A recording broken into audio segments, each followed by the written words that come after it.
It's Sergeant Barry K. Jones, B-A-R-R-Y, middle initial K, J-O-N-E-S.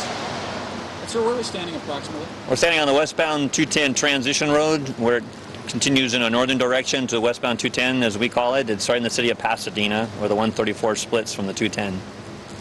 And what time did CHP receive the call? That was approximately about 1:16 hours, about 1:16 in the morning. I received a call. The accident occurred approximately about 4 or 5 minutes before that. What we have behind here is a semi-truck that came through the transition road when it was raining. Unfortunately, driving probably at too great of a speed, lost control, and jackknifed, as you see it here, across the 710 freeway. Sir, at this time, would you say that weather conditions would play a part in this crash? Definitely weather conditions. The wet roadway and coupled with speed usually ends up with many vehicle accidents. In this case, it's just a solo truck accident. The driver was transported just with minor injuries. Do we know at this time what is in the truck, what it was carrying? At this time, I don't know. It appears to be a refrigerated truck, so I imagine it's some kind of a commodity. We're still investigating that and talk to the driver and find the shipping papers. Do we have an estimated weight of the truck? Not at this time. I sure don't.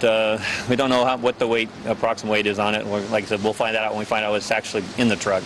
How long do you estimate at this time that the freeway is going to be closed for? We're looking at least 2, maybe 3 hours, because there is a cleanup once it's done. There is still a little bit of diesel fuel leaking. It's been contained on the shoulder with a dirt embankment created by the fire department.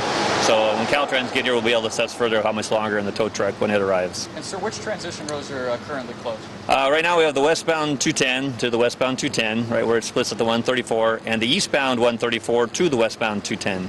And we have the number 3 lane closed here, the northbound 710.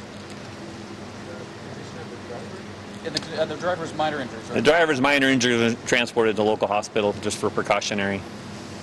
And that's it, sir. Name and spelling one more time. The Sergeant Barry K. Jones, B-A-R-R-Y, middle initial K, J-O-N-E-S.